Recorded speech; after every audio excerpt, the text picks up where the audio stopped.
নমস্কার বন্ধুরা, আজ আমার মাথা কিচেনের ব্লগ থেকে চলে এসেছি। সকাল সকাল একটা রেসিপি করব। এই যে নোনা ইলিশ, এটা আজকে রান্না করব। এই যে দেখুন নোনা ইলিশ, তার সঙ্গে এতটা দেব না, আমি আন্দাজ মতো দেব। আমরা তিনজনে খাওয়ার মতো দেব। এই যে কেটে নিয়েছি পেঁয়াজ, রসুন, কাঁচা লঙ্কায় করব। কাঁচা লঙ্কা অনেকটাই দিয়েছি, একটু ঝাল ঝাল না হলে ভালো লাগে না। এই যে হলুদ আর রেড চিলি, আর দেব হলো বেগুন। এই যে বেগুনটাকে ছোট ছোট করে কেটে নিয়েছি। আর হলো আলুও দেবো, আলুও ছোট ছোট করে কেটে নিয়েছি। এক এক করে সব দেখাবো কি করছি। আমি আগে কোনো ফোড়ন টোড়ন দিতে আর কোনো মশলা লাগে না, এই কটা জিনিস দিয়ে উপকরণ দিয়ে করা যায়। আর এই যে আমি বেগুনটাকে আগে ভেজে তুলে রাখছি, তারপর মাছটা ভাজবো না, মাছটা ছোট ছোট করে মানে বড় বড় 2 পিস বা 3 পিস নিয়ে নেব, তাহলে হয়ে যাবে। এই যে আমি বেগুনটাকে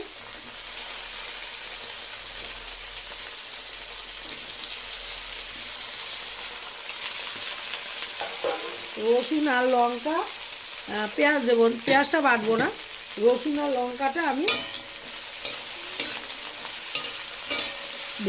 মানে বেটে নেব মিক্সিতে। পেস্ট করে না দিলে ভালো লাগবে না। আর কোনো মশলা দেবো না, নুন দেবো না, কারণ যেহেতু নোনা ইলিশ, ইলিশের মধ্যে প্রচুর নুন থাকে। এটাই ভালো করে ধোবো, চেখে লাস্টে দেখবো দিতে হবে কি না, সেই বুঝে দেবো। আমি করতে থাকি, বন্ধুরা দেখুন। আমার বেগুনটা ভেজে তুলে, যেই তেলটা ছিল বেগুনটা ভেজে তুলে রেখেছি, এবার দিয়ে দেবো হলো আবার সর্ষের তেল দেবো, বেশি করেই দেবো একবারে।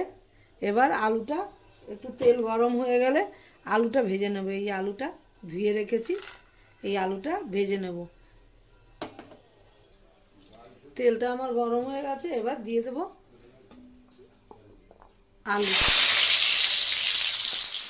আলুটা একটু হালকা ভাজা হয়ে গেলে দিয়ে দেবো পেঁয়াজটা আবার দিয়ে বলছি।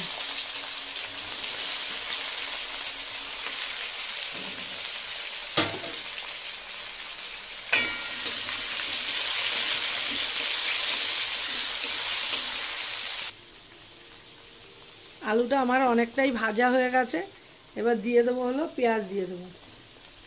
আবার পেঁয়াজ ভাজা হয়ে গেলে দিয়ে দেবো শুটকি মাছ।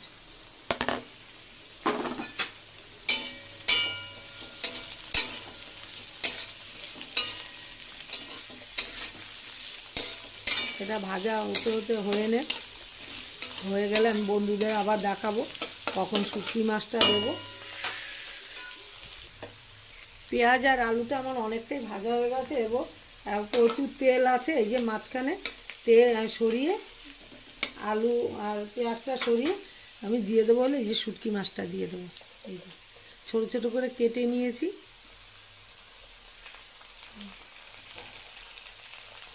ইলিশ শুটকির গন্ধতেই খাওয়া যায়, যদিও বেশি না দিলেও চলে, গোটা গোটা যে পাতে পড়তেই হবে তার কোনো কথা নেই।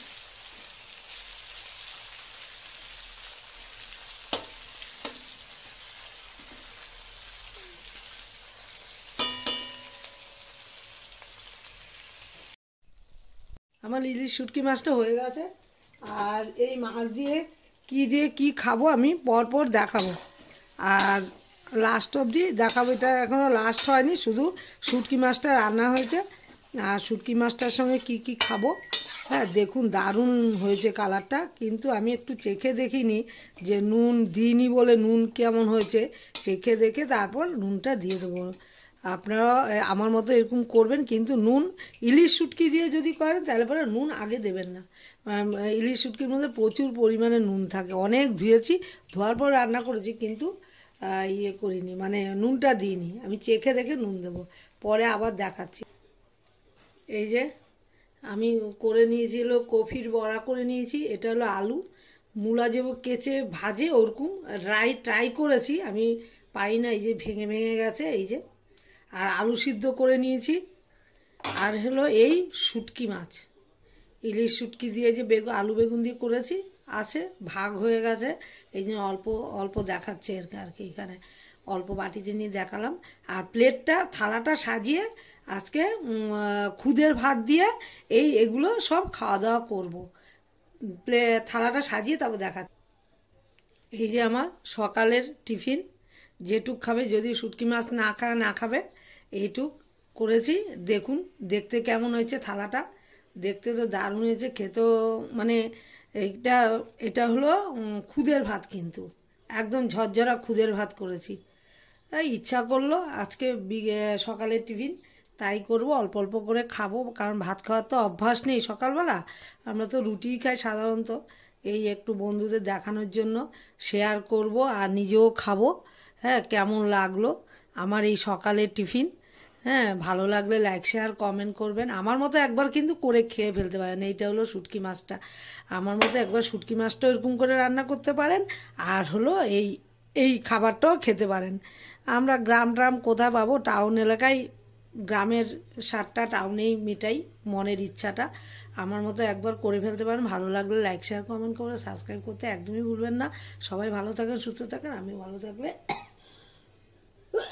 সরি, মাঝে মাঝে নানান রকম রান্না হোক, যাই হোক দেখাবো।